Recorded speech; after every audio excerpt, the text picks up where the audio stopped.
그리스도인이 구령을 해야 되는 이유, 정리해서 종합적으로 살펴보도록 하겠습니다.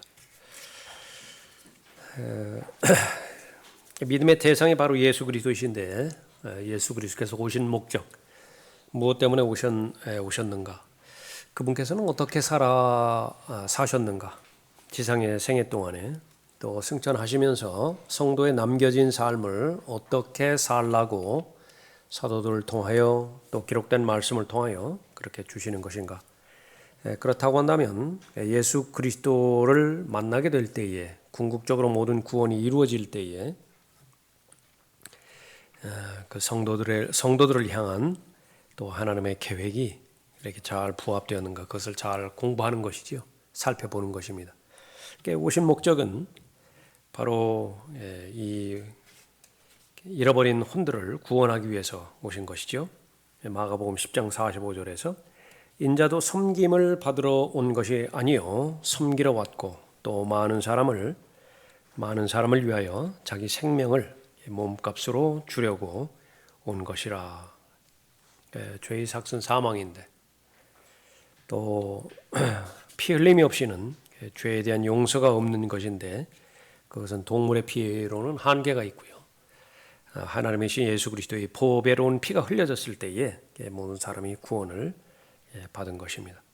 오신 목적, 그건 복잡하지 않습니다. 무엇 때문에 오셨는가? 잃어버린 자를 찾아 구원하기 위해서 오셨어요. 누가복음 19장 10절이죠. 인자가 온 것은 잃어버린 자를 찾고 또 구원하려는 것이라. 이 목적에서 이제 벗어나면 좀 복잡해집니다. 믿음의 창시자의 완성자이신 예수 그리스도께서 믿음의 중심에 되었을 때는 문제는 모든 것이 명료해져요. 아주 단순해집니다. 영적인 능력은 단순함에 있고요, 또 순수함에 있는 것인데 마귀는 그 부분을 알기 때문에 복잡하게 만들어 버립니다. 그 가운데 하나가 바로 예수 그리스도께서 오신 목적을 희석시켜 버리는 것입니다. 무슨 삶의 이 세상에 평화를 주기 위해서 오셨다라고 한다든지, 행복한 삶을 살기 위해서 주기 위해서 오셨다라든지, 그런 모든 그 복이라고 하는 그 부분들이 성경적 개념에서, 성경적 원리에서 나오는 것이라고 한다면 너무나 합당한 부분이지만은, 그러나 그것이 철저하게 인본주의적 입장에서 사람이 중심이 되어서 하나님의 말씀을 거기에 이용하려고 했을 때에 다 엉망으로 되는 것이죠. 분명히 잃어버린 자를 찾아 구원하기 위해서 오신 것이 예수님께서 오신 목적인데, 인류를 하나로 만들기 위해서 오셨다라든지, 구원받은 자뿐만 아니라 구원받지 못한 자의 아버지도 하나님이라든지, 그런 그 부분들은 다 마귀의 그 진리를 공격하는 공격 가운데 하나인 것입니다. 명백한 것은 예수님께서 무엇 때문에 오셨는가? 그렇다고 한다면 예수 그리스도를 믿는 사람들도 그 오신 목적이 자신의 목적이 되어야 되는 거죠. 그렇게 될 때에 그리스도 안에 있는 새로운 피조물로서 구령에 대한 성경적 교리를 잘 알고 또 삶을 실행할 때에 예수 그리스도의 마음과 생각에 동의가 되어지는 것입니다. 디모데전서 1장 15절에서 그리스도 예수께서 죄인들을 구원하시려고 세상에 오셨다는 이 말씀은 신실하며 온전히 받아들이기에 합당하도다. 죄인들 중에서 내가 우두머리라. 첫 번째 목적이자 인생의 본질이자 가장 중요한 목적, 그것입니다. 교회를 세우는 것도 아니고요, 그것이 첫 번째가 아닌, 또 하나님의 사랑을 나누는 것도 아니고, 또 예수 그리스도를 삶에 초대하는 것도 그렇게 아닙니다. 이런 모든 것들은 이제 두 번째, 세 번째에 해당되어지는 그런 그 부분이고요. 죄인들을 구원하시려고 세상에 오셨다. 그 말씀이 제일 첫 번째라 그렇게 말씀하시는 것입니다. 예수님께서 오신 목적이 있기 때문에 구령해야 되는 부분이고요. 두 번째는 지옥이 존재하기 때문에 그렇습니다. 마가복음 9장 42절부터 48절까지 지옥의 실제에 대해서 말씀하셨습니다. 계속 강조하시는 것은 중요성을 언급하시고, 그곳에는 그들의 벌레도 죽지 않고 불도 꺼지지 아니하느니라. 말씀하고 있죠. 그러니까 누가복음 16장 19절부터 31절까지는 이제 실제적인 그 이야기를 기록하고 있습니다. 지옥에 간 부자에 관련된 부분이죠. 부자가 지옥에서 고통받는 중에 눈을 들어 저 멀리 아브라함을 보았더니 나사로가 그의 품에 있는지라. 그러니까 지옥이라고 하는 실제적인 장소가 있는데 그것은 고통의 장소이죠. 고통받는 중에. 그러나 의식은 또렷이 있습니다. 다 알아봐요. 지상에서 살았던 때에 관계를 맺었던 모든 사람들도 다 알아보고요. 또 하나님도 알아보는 것입니다. 그가 소리질러 말하기를 아버지 아브라함이여 저를 불쌍히 여기셔서 나사로를 보내시어 그가 자기 손가락 끝에 물을 적셔 내 혀를 식히게 하소서. 내가 이 불꽃 가운데 고통을 받고 있나이다라고 하니 계속 강조하는 것은 고통의 장소입니다. 몸의 고통도 있고 혼의 고통도 있고 마음의 고통도 있죠. 영의 고통이 있습니다. 실제적인 장소입니다. 또 나에게 5 형제가 있으니 그가 그들에게 증거하여 그들로 이 고통의 장소에 오지 않게 하소서. 그래서 나사로를 보내서 지옥을 경험한 사람이기 때문에 그 사람이 전하는 말은 믿을 것입니다. 모든 사람의 생각도 마찬가지죠. 지옥을 보여주면 믿겠다라고 말하는 사람의 거짓말이라고 하는 것이 이 누가복음 16장의 기록이 입증하는 것입니다. 지옥을 보여주어도 안 믿어요. 왜냐 그러면 이 사람의 경험으로 구원받는 것이 아니기 때문에 그렇습니다. 예수 그리스도를 영접하는 것은 자신이 죄인인 것을 깨달은 겸손한 마음 가운데서 하나님의 말씀을 두려워하는 하나님의 그 말씀 가운데서 심판과 지옥에 대한 준엄한 경고 그것을 받아들일 때에 믿는 것이지요. 그 외에는 방법이 없는 것입니다. 지상에서 하나님을 믿지 않고 지옥의 존재를 믿지 않던 이 부자가 그제서야 믿게 되는 것이죠. 시간 문제예요. 결국은 다 믿게 돼 있습니다. 다 실현되게 돼 있죠. 미리 믿는 사람은 그리스도의 심판석 앞에서 서는 것이고 그 믿는 때를 놓쳐버리면은 백보좌의 심판에서 심판의 대상으로 서게 되어지는 것입니다. 이제는 구령하고자 하는 그런 마음이 이제서야 생깁니다. 5 형제, 가장 중요한 것, 지상에 있을 때 아직 죽음이 찾아오지 않았을 때에 재산을 관리하는 것, 그것이 제일 중요한 문제였을 거예요. 부자라고 하는 개념이 그 부분이었죠. 정치적인 성향이 어떻게 달라지는 것이냐, 어떤 정권이 정권을 잡느냐에 따라서 또 자신의 부가 또 자신의 투자하는 사업이 또 달라질 수 있겠죠. 거기에 관심이 있는 것입니다. 또 오직 이생뿐이라고 생각하는 사람들이기 때문에 자신의 건강, 자신의 수명, 그 부분에 대해서 가장 관심을 그렇게 쏟아부었겠죠. 이 온 형제가 다 그랬을 것이 만나면 그런 이야기들로 그렇게 교제를 나눴을 것입니다. 그러나 이제는 다르죠. 혼의 관점에서 비로소 보기 시작합니다. 5명 한 사람 한 사람이 각각의 고유한 혼들이에요. 혼들. 몸이라고 하는 것은 그 혼이 머물러 있는 잠정적인 텐트에 불과하죠. 그냥 입는 옷에 불과하는 것입니다. 그런데 소원이 있어요. 그들에게 증거해 주십시오. 목적은 무엇입니까? 이 고통의 장소에 오지 않게 해 주십시오. 만약에 이 고통의 장소에 오면은 어떻게 돼요? 다른 사람이 생각하는 것처럼 자신의 어머니가 먼저 구원받지 못하고 지옥에 갔기 때문에 나도 지옥에 가야 된다고 그 끝까지 불효하는 것입니다. 설령 그것이 사실이라 하더라도 자신의 어머니가 예수 그리스도를 믿지 않고 그렇게 해서 지옥에 갔다 하더라도 그 지금 상황의 어머니의 마음은 아닌 거예요. 절대로 오면 안 돼요. 여기 절대로 오면 안 된다. 그 상태에서 아들이 오죠. 그러면 그 반가움 가운데서 아들을 맞는 것이 아니라 정반대입니다. 보자마자 저주해버립니다. 그래서 지옥은 저주만 있어요. 서로가 저주하는 거예요.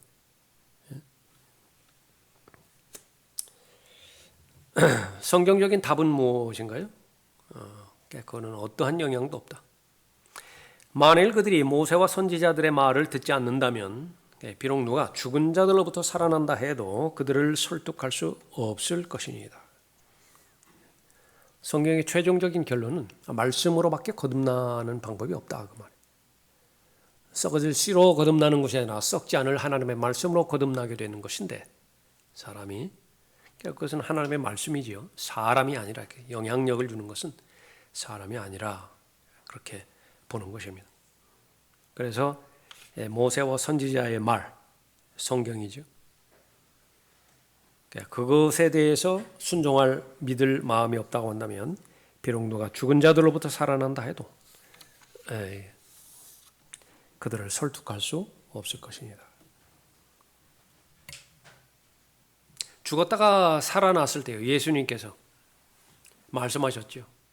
일어나라 말씀하셨을 때 죽은 자들로부터 죽은 자가 일어났어요. 몇 사람이나 믿었을까요? 죽은 나사로를 보고 몇 사람이나 믿었을까요? 오히려 반대로 더 예수님에 대한 적개심이 더 커졌다라고 하는 사실을 볼 수 있죠. 바리새인들은 아주 더 분노한 거예요. 더 적개심이다. 반드시 죽여야 되겠다. 그런 부분입니다. 지옥이 존재하기 때문에 구령을 해야 된다라고 하는 것이 성경의 권면입니다. 명령이고요. 세 번째로 가장 큰 섬김의 기회이기 때문에 그렇습니다. 고린도후서 5장 10절에서 이는 우리 모두가 반드시 그리스도의 심판석 앞에 나아가서 선이든지 악이든지 각자 자기가 행한 것에 따라 자기 몸으로 행한 것들을 받을 것이기 때문이라. 그리스도의 심판석에서 받는 또 면류관과 상과 유업 보상, 이것은 천년왕국의 통치로 연결이 이루어지죠. 이 부분은 이 지상에 사는 동안에 있어서의 의미를 누가복음 거기 19장 16절 17절에서 언급하고 있습니다. 구원받는 즉시로 가장 좋은 방법은 하늘나라로 데려가시는 것인데 남겨주신 이유가 있습니다. 그 이유들 가운데 하나가 대비하라. 다가올 천년왕국을 대비하라. 다시 말하면 우리나라 그 역사로 말하면 세자 책봉이 되었다고 한다면요, 이제 그 권위를 물려받아서 직접 통치할 때까지 그 교육을 받는 것입니다. 준비를 하는 거예요. 무슨 기업의 그 소유주로 그렇게 말할 것 같으면 그 자기 자녀들에게 기업을 이렇게 물려줘서 경영을 세습하게 할 그런 부분이라고 한다면 교육을 시켜야 되죠. 그러니까 지적으로도 교육을 시키기 위해서 유학 보내가서 잘 배우게 하고요. 또 실제적으로 그 기업을 잘 운영하기 위해서 또 경험을 쌓게 하기 위해서 그 기업에 이렇게 참여시켜서 함께 경영을 그렇게 하죠. 그래서 궁극적으로는 때가 되어지면 그걸 세습해 주는 것입니다. 거기에는 온통 부조리들이 더 많을 것이고 그 구조 자체가 불합리할 것이죠. 그러나 우리는 그 부분은 하나의 모델로 받아들일 수 있습니다. 모델로. 그때 첫 번째 사람이 와서 말하기를 주여 주께서 주신 한 문화로 10문화를 벌었나이다 라고 하니 그에게 말하기를 잘하였다 착한 종아 내가 아주 작은 일에 신실하였으니 10성읍을 다스리는 권세를 가지라고 하더라. 구원받은 하나님의 자녀라고 한다고 한다면 한 사람도 예외 없이 모두가 다 이렇게 문화를 받습니다. 달란트와는 상관없이 다 동일한 한 문화씩이에요. 어떤 사람은 선교사로 부르고 어떤 사람은 목사로 부르고 그러지만은 그 사람들은 극히 드뭅니다. 구원받은 모든 사람을 그렇게 부르지는 않습니다. 그러나 구원받은 모든 하나님의 자녀들에게는 바로 증인으로서의 그 권세, 그것을 주는 것이 그것을 가지고 이제 누가복음 19장에 의하면 장사를 해야 되는 것이죠. 가장 좋은 상품입니다. 가장 좋은 상품을 계속 소개하고 전하는 것이죠. 하나님께서 그 복음을 주시기까지는 이제 하나님의 몫이고요. 받은 이후에는 이제 내가 어떻게 하느냐에 달려 있는 것입니다. 하나님으로부터 받았는데 받은 것을 가지고 내가 어떻게 해야 될 것이냐. 그러면 하나님께서는 그 이후의 부분에 대해서는 나에 대해서 보상하신다 그렇게 말씀하고 있습니다. 복음을 전하고 증거하고 복음을 설득하고 그 목적을 위해서 전진하라. 나가라. 입을 열라. 그렇게 명령이 그렇게 떨어졌죠. 그래서 모든 피조물들에게 복음을 증거하라 그렇게 말씀하셨습니다. 자, 거듭난 그리스도인 하나님의 자녀이죠. 아버지가 지금 무엇을 하고 있는 것인가? 아버지가 일을 하고 계세요. 그 일을 하는 그 일에 동참해야 되어지는 것이죠. 그래서 하나님의 자녀인 그리스도인들 시간 관리를 잘 해야 되고요. 자신의 몸과 건강과 체력 관리를 잘 해야 되는 것은 일을 해야 하기 때문에 그렇습니다. 어떤 일인 것이냐? 그 영원히 남는 일이고요. 그건 아버지의 일입니다. 그것은 바로 하나님을 섬기는 일이고 예수 그리스도를 섬기는 일인데 이 부분에 있어서는 바빠져야 됩니다. 바빠야 돼요. 그래서 작은 일에 신실한 사람, 그 사람은 부지런한 사람이거든요. 그러면 역량을 계속해서 키워줄 것입니다. 그 그릇을 점점 더 이렇게 키워주실 것이지요. 그래서 궁극적으로는 만나게 되는데 예수님 만나게 되는데 믿음은 바라는 것들의 실상이죠. 그것은 무엇이냐 그러면 실제로 나에게 실제화되어지는 과정입니다. 지금 여기 불이 환하게 켜져 있죠. 그런데 시력이 상실이 됐어요. 시력이 상실되면은 이것에 인식을 하지 못하죠. 그렇다고 해서 불이 없는 것이냐? 그건 아니에요. 불은 여전히 켜져 있습니다. 그러나 내가 인식을 하지 못할 뿐이에요. 그러니까 인식을 할 수 있는 그 방법은 바로 시력이 그 기능을 발휘하면 되는 것이죠. 소리가 있다고요. 소리가. 개미 기어다니는 소리부터 지구가 공전하는 소리까지 다 있다. 그걸 다 포착을 하죠. 그럼 우리가 듣지 못한다고 해서 그 소리가 존재하지 않는 것이냐? 그런 것은 아니에요. 마찬가지로 눈에 보여지지 않는 세상에 있는 것인데 그것이 우리가 인식하지 못한다고 해서 없는 것이냐? 그것은 아닙니다. 엄연히 존재를 해요. 그런데 우리가 실제 하는 것을 내 구체적으로 받아들이는 데서는 감각이 필요하죠. 그래서 오감이 필요합니다. 촉각이 필요하고 시각이 필요하고 후각이 필요하죠. 그래야 존재한다라고 하는 것을 알죠. 냄새가 나기 때문에 화학적인 작용에 의해서 지금 생선이 썩고 있구나. 그 사실을 아는 거죠. 그런데 이게 마비가 돼버렸어요. 어떻게 무슨 수로 알아요? 알지를 못하는 거죠. 그런데 오감에다가 믿음이라고 하는 감각을 하나 추가를 시킵니다. 그러니까 믿음이 있어야 그걸 내 걸로 받아들여요. 그럼 믿음이 없으면 하나님께서 보이지 않는 영역 가운데서 일어나는 사건들, 현실들, 그것은 없는 것이냐? 어리석죠. 느껴지지 않으니까 없다고 믿으면 어리석다고 해요. 그러니까 그 가운데 하나가 바로 예수 그리스도의 재림입니다. 믿음이 있는 사람도 예수 그리스도의 재림을 겪는 것이고요. 믿음이 없어도 예수 그리스도는 다시 오시는 것이에요. 그러니까 그것이 말씀으로 우리에게 주신 그 부분은 미리 대비하라는 것이죠. 그 가운데 하나가 바로 예수 그리스도를 증거하고 그로 말미암아서 이제 계속 연결되어지는 그런 일들에 바쁜 삶을, 부지런한 삶을 살다가 발견이 되라. 그런데 갑작스럽게 거기에 막 24시간 다 전념하고 그런 것이 아니라 여러분의 일상생활이 중요한 거예요. 여러분의 일상생활. 그래서 우리에게 있어서는 영의 영역이 있고 혼의 영역이 있고 또 몸의 영역이 있죠. 이 세 부분은요. 조화를 이루어야 됩니다. 몸을 통해서도 하나님께 영광을 돌려드리고 또 영을 통해서도 하나님께 영광을 돌려드리죠. 그러니까 여러분의 분별력이 그래서 중요하다고. 여러분은 구원받은 하나님의 자녀이고 내가 받은 은사가 무엇인지 내가 받은 은사가 무엇인지를 잘 모른다. 그러면 이제 거기까지 거기서부터 이제 막혀버리기 시작하는 것입니다. 그러니까 은사를 알면 어떻게 되죠? 참여를 해야 돼요. 부지런히 두드려 봐야 된다고요. 그러니까 가장 중요한 것이 그것이 교회 생활이에요. 그러니까 교회에서 일어나는 모든 일들에 대해서 아주 적극적으로 참여를 해본다. 그러니까 그 가운데 하나가 우리 이제 구령을 공부하고 있으니까 구령에다 적극적으로 참여해보는 것인데, 구령은 은사는 아니에요.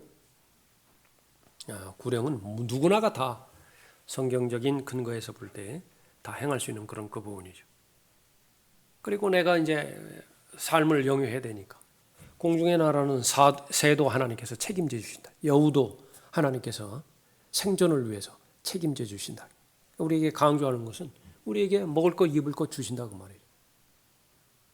그래서 이 일을 할 수 있는 여건들과 그 상황들도 하나님께서 주시는데, 제일 중요한 것은 뭐냐면 우선순위가 바뀌어지지 말라. 제발 먼저 하나님의 나라를 구하라.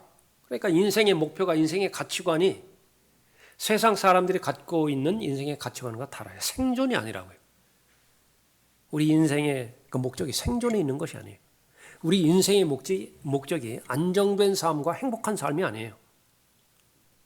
근데 이 라오디케아 시대 이 부분에는 그것으로 다 바뀌어버리는 거예요. 생존과 안정, 행복, 이것을 위해서 예수님께서 필요하시면 문 열고 들어오라고 했다가, 이 부분이 방해가 되면 문 열고 좀 나가 계시라고 했다가, 필요할 때는 불러드린다고. 그러니까 그 마음대로 이제 주인과 그 종이 뒤바뀌어져 버린 그런 그 삶이 되어져 버린 것이죠. 예. 그래서 지금 하나님 앞에 먼저 우선순위를 잘 드리고, 그 다음에 하나님께서 예배해 주신 그런 그 일들 우리가 잘 감당할 수 있잖아요. 우리가 그것을 할 수 있는 지적인 능력도 있고 건강도 하나님께서 주셨잖아요. 또 다른 그 시간들과 여건들도 주셨다. 그것을 잘 하는 것입니다. 그것이 매일매일마다 어떤 일들이든지 사람의 관점에서 하지 않고 하나님의 관점에서 그렇게 하는 거예요. 맡겨주신 일들을 잘 감당하는 거죠. 누군가가 루터에게 물었다고 하잖아요. 그러니까 내일 주님 오시려고 한다면 오늘 뭐 하겠습니까? 그 만사 다 제껴놓고 막 그 거리 나가지고서 내일 주님 오신다고 반드시 믿어야 된다고 그렇게 될 것이냐. 오늘 호미를 가지고 토마토밭 맬 것이다. 루터가 얼마나 바쁜 사람이었겠습니까? 얼마나 일이 많으면 하루에 2시간씩 막 기도하고 그랬다고 그렇게 알려지잖아요. 근데 내일 주님 오시는데 오늘 뭐 하겠습니까? 그렇게 물었다고 한다면 뭐 추정할 것도 없어요. 오늘 호미 들고 해야 되는 토마토밭 일굴 거라고. 토마토밭만 일구는 거 아니죠. 일상이 변화되지 않는단 말이에요. 계속 매일매일. 그러나 그것이 의미가 있는 그 부분이라고 한다면 항상 영적 우선순위를 잘 돼서 시간을 사서 얻고, 시간 관리를 잘 해야 되죠. 건강 관리 잘 해야 되죠. 그 시간 관리라고 하는 것은 결국은 기회 관리예요. 기회. 나에게 주어진 기회가 오는데 얼마만큼 준비된 사람이 그 기회를 포착해서 하나님의 영광을 위해서 그렇게 드려지는 것이냐. 하나님의 영광이라는 것이 왜 그렇게 강조되는 것이냐 그러면 하나님께서 영광을 받으실 때에 그건 자연적으로 나에게 모든 혜택이 다 돌아오기 때문에 그렇죠. 하나님을 기쁘시게 해드릴 때에 그 기쁨이 원인이 되어지는 그 기쁨이 나에게도 그대로 유지되어지기 때문에 그렇습니다. 누가복음 19장 20절에서 또 한 사람이 와서 말하기를 주여 보소서 주께서 주신 한 문화가 여기 있나이다. 내가 그것을 손수건에 싸서 간직하였나이다. 당신은 엄격한 분이시기에 내가 당신을 두려워하였으니 당신은 두지 않았던 것에서 취하시고 또 심지 않았던 것에서 거두시는 분이시다라고 하니 주인이 그에게 말하기를 악한 종아 도둑질을 했어요? 살인을 했어요? 음행을 했어요? 성경에서 말하는 악하다라고 하는 것은 하나님께서 맡겨주신 이 문화를 전혀 사용하지 않는 그런 사람이죠. 게으른 사람입니다. 악한 종아 내 입에서 나오는 말로 내가 너를 심판하리라. 너는 내가 두지 않았던 것에서 취하고 심지 않았던 것에서 거두는 그러한 엄격한 사람인 줄 알았도다. 오해한 거죠. 하나님을 오해한 거예요. 하나님의 말씀을 알지 못함으로 인해서 올바른 두려움으로 하나님을 섬기지 않았습니다. 이 사람은. 올바른 두려움을 가진 사람의 장점은 무엇이냐, 그 사람의 특징은 무엇이냐 하면 어떤 형태로든지 주님을 섬겨요. 올바른 행함이지요. 하나님을 섬기게 되어지는 것입니다. 처음에는 믿음이 필요합니다. 구원받는 것이 가장 쉬운 일이에요. 구원받는 것보다 더 쉬운 일은 없습니다. 선물을 받는 것이니까요. 뒤집어서 말하면 구원받는 것보다 가장 어려운 일은 없어요. 구원받는 일이 세상에 가장 어렵습니다. 왜 그러냐면 그 구원에 관련된 영역에 있어서는 이 세상의 신이 직접적으로 통제하니까 하지 못하게 만들어버리는 거예요. 그러니까 성령 하나님의 음성에 순종하면 가장 쉬운 일이지만 그 부분에 대해서 순종하지 못하고 하나님을 두려워하지 못한다고 한다면 가장 어려운 일이 되어지는 것이, 이 부분부터 시작해서 영적인 모든 일들은 다 마찬가지입니다. 주 예수 그리스도를 믿으십시오. 그러면 당신과 당신의 집안이 구원을 받습니다. 그 말을 누가 못해요? 그거보다 쉬운 말이 어디 있어요? 주 예수 그리스도 믿으십시오. 그러면 구원받습니다. 이 말을 못할 사람이 누가 있느냐고. 그래서 어떤 사람이 말을 하면, 지금 내가 이렇게 바쁜 일만 그렇게 지나고 나면 저도 얼마든지 그런 일들을 하고 있습니다. 저도 얼마든지 거리에서 설교까지 할 수 있습니다. 그 사람이 지금 어디 있는 것이냐? 흔적도 없어요. 그런 일이라고, 영적인 일이라고 하는 것이 그런 부분이라. 가장 어려운 일이 어떤 부분이냐? 가장 어려운 일이 주 예수 그리스도 믿으십시오. 그러면 당신 구원받습니다. 이 말이에요. 다른 말은 다 할 수 있어요. 그러나 이 말은 못한다. 무엇이냐? 그것이 바로 영적인 일이고 관련된 일이기 때문에 그렇습니다. 세상에서 어떤 가치 있는 일을 얻을 때에는요, 가장 많은 대가를 요구합니다. 똑같이 공부한다 하더라도요, 가장 원하는 대학에 가려고 하는 사람, 그러니까 거기에는 제한이 되어 있잖아요. 또 상위 무슨 1%든지 상위 5% 드는 그런 그 직업들을 이렇게 할 때 아무나 되지 않잖아요. 누가 그렇게 해야 되죠? 그만큼 돈을 많이 지불해야 돼요. 시간을 많이 들여야 되고 그만큼 많이 자신의 열정을 그렇게 투자를 해야 그렇게 얻을 수 있는 것이죠. 거기서 조금 힌트를 하나 우리가 얻는 거예요. 다 맞는 부분 하지만 그것을 확대한 것이 영적인 원리에서도 똑같이 적용된다. 이것은 영원한 가치를 주는 것입니다. 영원한 가치를 주는 것에 대해서 우리에게 요구하는 그 부분들은 뭐냐면 자신의 생명을 주라는 거예요. 자신의 생명의 가치보다 더 중요한 것이 어디 있습니까? 그것이 이제 자기 부인이에요. 성령 하나님을 의지하고 성령 하나님께서 자신을 통제하도록 자신을 하나님께 맡기기 위해서는 자기를 부인해야 되는 것입니다. 그것이 가장 큰 대가예요. 그 대가를 치렀을 때에 바로 가장 큰 섬김의 기회를 얻게 되어지는 거죠. 네 번째로 그리스도의 사랑이 강권하기 때문이라 그렇게 말하고 있죠. 고린도후서 5장 14절에서 그리스도의 사랑이 우리를 강권하시느니라. 이는 한 사람이 모든 사람을 위하여 죽으면 모든 사람이 죽은 것이라고 우리가 판단하기 때문이라. 그가 모든 사람을 위하여 죽으시는 것은 산 자들이 이제부터는 더 이상 자신들을 위하여 살지 않고. 왜 그렇죠? 왜 하나님께서는 산 자들이 이제부터 더 이상 자신들을 위해서 살지 않기를 바라는 것입니까? 아끼기 때문에. 하나님께서 여러분을 아끼신다. 하나님께서 사랑하시기 때문에. 최고의 삶과 최상의 삶을 살기를 가장 마음을 다하여 바라시기 때문에. 그런데 이것을 수포로 만들어버리는 것이 자신들을 위해서 살아버리면 그건 하나부터 끝까지 다 후회뿐이에요. 후회를 안 하면 상관이 없어요. 후회를 안 하면. 거짓말을 해놓고 그 거짓말을 한 것에 대해서 후회를 하지 않으면 괜찮아요. 해도 돼요. 사람을 죽여놓고 일주일이 지나도 한 달이 지나도 5년이 지나도 그때 그 사람은 잘 죽였다. 그러면 그게 괜찮아요. 근데 결국은 어디에서 만나게 되어지는 거라면 백보자의 심판에서 다 만납니다. 그 전에 거의 대부분 시간이 얼마 지나지 않아서도 다 후회할 것이지만은요. 정말로 후회하지 않는 그런 부분이 있다 하더라도 그거는 다시 말하면 무덤에 들어가는 순간까지 가장 친한 친구에게조차 말하지 않았던 비밀스러운 상황들을 가지고 무덤으로 들어갔단 말이에요.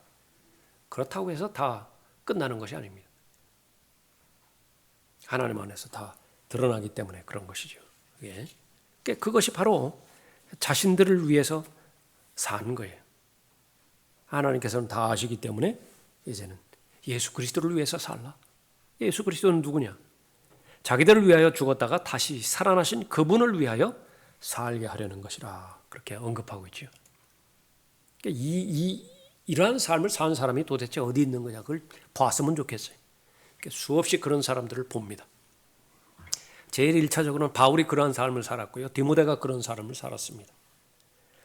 초대교회의 역사를 통해서 이제 교회의 역사를 통해서 성경대로 믿는 그리스도인의 삶을 계속 봤었던 것이죠. 여러분의 주변에서는 그렇게 사는 사람들이 있습니까? 그 사람들이 이제 힘을 줄 거예요. 확신을 줄 것입니다. 그러나 잃어버린 세상은요, 하나님을 절대로 원하지 않습니다. 모든 것을 다 알았다 하더라도 마음이 준비되지 않았으면요, 상속자임을 분명히 알았음에도 불구하고 이 바리새인들은 우리는 그 사람 원하지 않는다. 주인이 분명하게 소출을 주고서 먼 나라로 떠났죠. 이제 곧 돌아옵니다. 돌아오는데 거기에 대해서 선두 주자부터 시작해서 미리 알려주죠. 다 죽여버려요. 오는데 즉각적으로 다 죽여버린다. 아들이 왔는데도 아들도 죽였어요.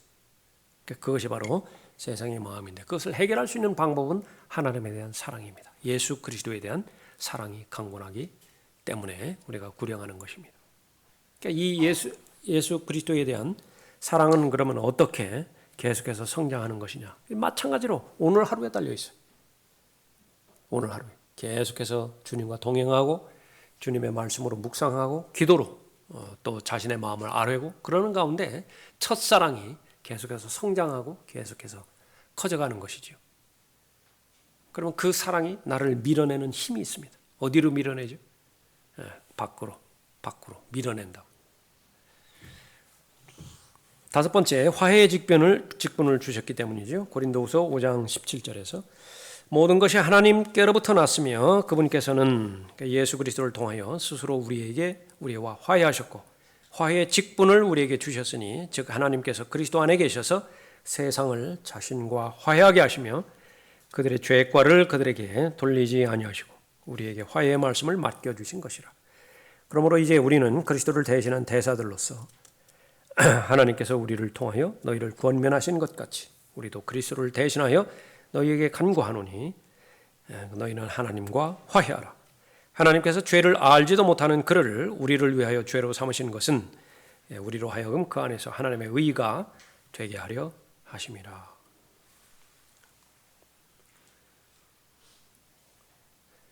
죄로 말미암아서 인간이 타락하게 됐는데 그 타락을 어떻게 회복시킬 것이냐? 어떻게 회복시키죠? 화해입니다. 화해. 하나님과 원수 관계에 놓여 있는데 이것을 그 이전의 상태로 어떻게 돌릴 것이냐? 화해라고요. 화해. 하나님께서 먼저 죄인과 화해를 원하셨죠. 유일한 방법은 하나님의 의와 하나님의 자비를 충족시켜야 되는 것인데 그건 예수 그리스도밖에 없어요. 혼의 속죄 제물로 죄 문제를 해결할 수 있는 유일한 자격이 있으신 죄가 없으신 분, 하나님이자 사람이신 분, 중보자예요. 둘의 역할이 있어야 된다. 하나님 편에 설 수 있고 사람 편에 설 수 있고 한 손으로는 하나님 잡고 한 손으로는 죄인의 손을 잡을 수 있는 사람. 죄인은 불가능해요. 죄인의 손은 잡을 수 있을지 모르지만 하나님 손은 붙잡지 못한다. 천사들 그룹 불가능하다고요.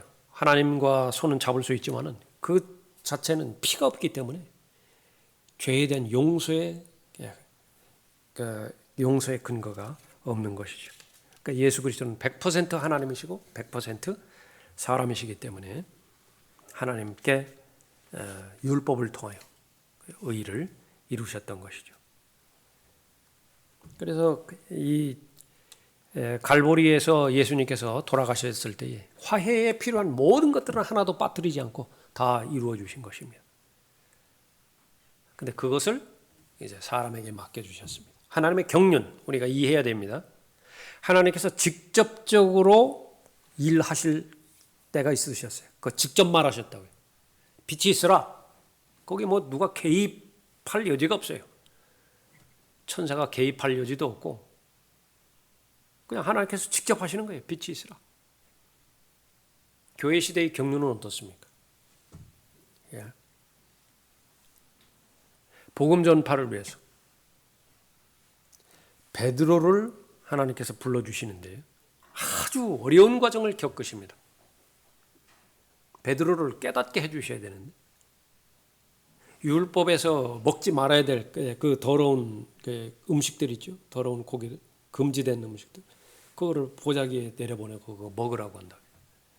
그러니까 율법과 은혜를 깨닫게 해주시는 것이요. 그 목적은 무엇이요? 코넬료에게 복음을 증거해야 돼요. 그냥 직접 하시면 쉬울 텐데. 그냥 천사 보내가지고서 주 예수 그리스도를 믿으라고. 내 행위가 다 하나님께 알려지고 그 입증이 됐으니까 내가 믿기만 하면 구원받는 것이라고. 그렇게 될 텐데 베드로가 가야 돼요. 복음 전파자가 가야 되는 것입니다. 예. 사람을 통해서 이루어지는 그 부분이죠. 아까 누가복음 그 16장에서 그 부자가 아브라함에게 탄원하죠. 나사로를 보내서 그렇게 좀 알려달라고. 그런데 모세의 글들이 있다고요. 선지자의 글이 있다고요. 그거 누가 하죠? 그거 사람이 전파할 거 아니겠어요? 전파하는 자가 없이는 들을 방법이 없어요. 듣지 않으면 믿을 방법이 없죠. 그러니까 그것을 말하는데요. 화해의 직분을 우리에게 주셨고 화해의 말씀이 그 안에 담겨져 있고 그런데 그 역할을 하는 사람을 그리스도를 대신한 대사라 그렇게 말하고 있죠. 그러니까 이 부분들은 계속 확장이 되어지는 것입니다. 바울은 유대인을 만나면 유대인의 배경과 유대인의 지식을 근거로 해서 복음을 전했고요. 최종적인 것은 복음을 전하는 거예요. 이방인들 만나면 이방인들을 그들의 수준에 맞춰서 그들의 관심사에 맞추어서 인생의 본질인 복음을 증거할 수 있었죠. 철학자들 마찬가지예요. 철학자들을 만나든 뭐 과학자를 만나든 통치자를 만나든 아그리파를 만나면 그 만나는 그 사람의 입장에 맞춰서 모두가 다 대사입니다. 대사. 그래서 잘 모를 때는요. 그냥 와서 보라고. 그렇게 해도 그것은 증거하는 것입니다. 목사님 말 좀 들어보라고. 우리 교회에 와서 예배 한번 참석해서 복음을 한번 들어보라고. 잘 모르면 그렇게 하는 거예요. 그러나 오늘 본문 말씀에 의하면 내가 설득시킬 수 있죠. 내가 그리스도를 대신한 대사로서 그렇게 할 수 있는 것입니다. 가장 탁월한 그런 일들이에요.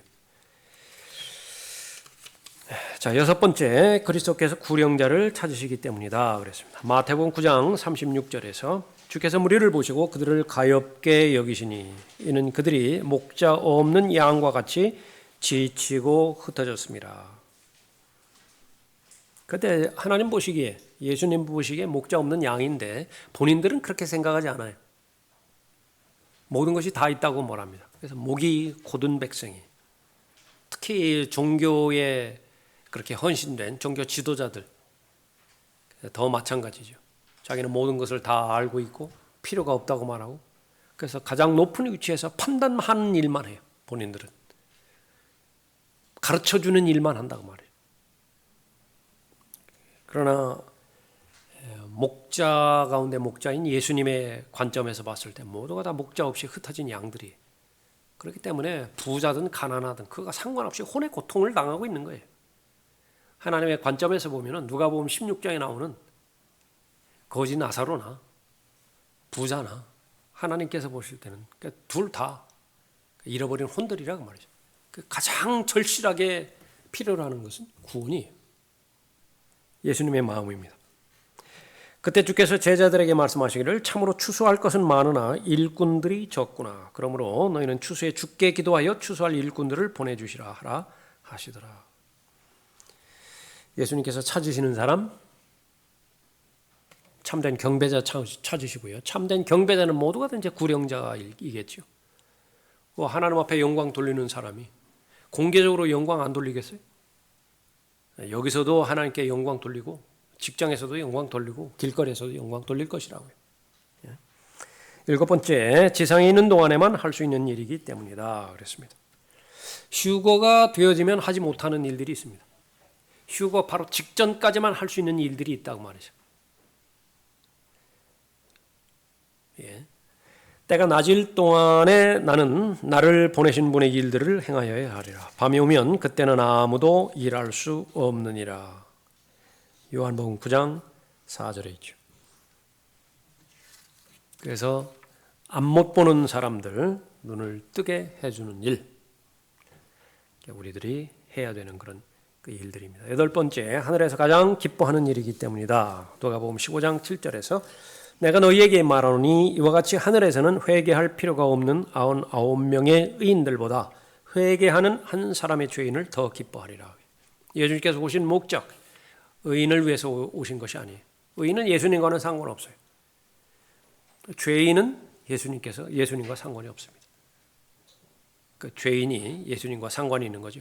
예수님은 건강한 자를 위해서 오시지 않았어요. 건강한 사람에게는 의사가 필요 없습니다. 예수님은 의사죠. 병이 들었다고 한다면 예수님이 필요해요. 그러니까 저를 고쳐주십시오. 그 준비된 마음으로 예수님께 말씀하신다면 못 고칠 병이 없습니다. 아홉 번째, 그리스도인들만이 누릴 수 있는 특권이기 때문이라 그랬습니다. 아무나 하지 못하죠. 여기 사도행전 10장 여기 그 코넬료와 그런 베드로와의 그런 관계 가운데서 보는 것은 천사도 하지 못하는 일인 것을 강조하는 거예요. 천사가 그 일을 못해요. 구원받은 베드로이기 때문에 할 수 있는 것이죠. 열 번째, 구령하지 않는 사람에게 화가 임하기 때문이다 그랬습니다. 고린도전서 9장 16절에서 내가 복음을 전할지라도 내게 자랑할 것이 없으니 이는 내가 부득불 해야 할 일이기 때문이라. 정점에 이 구령이 맞춰져 있으면 좋습니다. 정점에 우리가 하는 많은 다양한 활동들이 있죠. 그 모든 부분들은 무엇 때문에 결국은 하는 것이냐 그러면 정점이 바로 이 구령에 맞춰지면 조화를 이루는 것이죠. 내가 부득불 해야 할 일이기 때문이라. 만일 내가 복음을 전하지 아니하면 정녕 내게 화가 있으리라. 구령의 열매는 더 많은 성령의 열매를 맺게 하기 때문이다 그랬죠. 요한복음 15장 5절에서 나는 포도나무요 너희는 그 가지들이라. 그가 내 안에 내가 그 안에 거하면 그 사람은 많은 열매를 맺느니라. 이는 나를 떠나서는 너희가 아무것도 할 수 없기 때문이라. 나를 떠나서는 그리스도인들인 너희들이 마땅히 살아야 되는 삶이 있는데 그 마땅히 살아야 되는 삶을 살지 못한다 그 말입니다. 그러니까 다른 삶은 살 수 있어요. 구원받지 못한 사람들이 살아가는 삶이라든지 그런 사람들은 다 살아간다고. 그러나 구원받은 그리스도인으로서 마땅히 살아야 되는 삶이 있다. 그러나 그러한 삶을 살기 위해서는 반드시 예수 그리스도 안에 거해야 된다. 말씀 안에 거하고 기도 안에 거해야 되는 것이죠. 그 가운데 하나가 이제 구령이겠죠. 구령의 열매를 맺으면 성령의 열매하고는 이제 선순환 역할입니다. 선순환. 계속해서 더 많은 열매를 맺어가게 되는 것이죠. 마지막으로 고의적인 불순종의 죄를 짓지 않기 위함이라. 마태복음 28장 19절 20절 얼마나 중요한 명령이라고 한다면 지상명령이라고 하는 별명까지 붙였겠어요. 승천하시면서 남겨주신 마지막 명령인데 가서 모든 민족들을 가르치고 아버지와 아들과 성령의 이름으로 침례를 주며 내가 너희에게 명령한 모든 것을 가르쳐 지키게 하라. 내가 너희에게 명령한 모든 것 성경 전체 이것은 한참 뒤의 일이고요. 무엇을 명령하는 거냐? 가서 전하라고요. 그걸 계속 가르치라. 사람들에게 가서 전하라. 그것을 가르치라. 그러니까 거기서부터 시작하는 거예요. 그 명령이고요. 마가복음 16장 15절에서 너희는 온 세상에 가서 모든 피조물에게 복음을 전파하라. 여러 번에 걸쳐서 이 구령에 대해서 우리가 살펴봤죠. 공부만으로는 되지 않는 것이 실천신학이죠. 잘 여러분들이 체계적으로 다시 한번 확인하셨으니까 지금 계속 구령하시고요. 또 정기적으로 예수 그리스도 증거하는 일 여러분 이제 더 전적으로 기도하시고 거기에 더 헌신하십시오. 약속의 말씀은 여러분이 더 풍성한 삶을 살게 해주실 것이고 또 하나님께 영광을 돌려드리는 삶을 살게 해 주실 것입니다.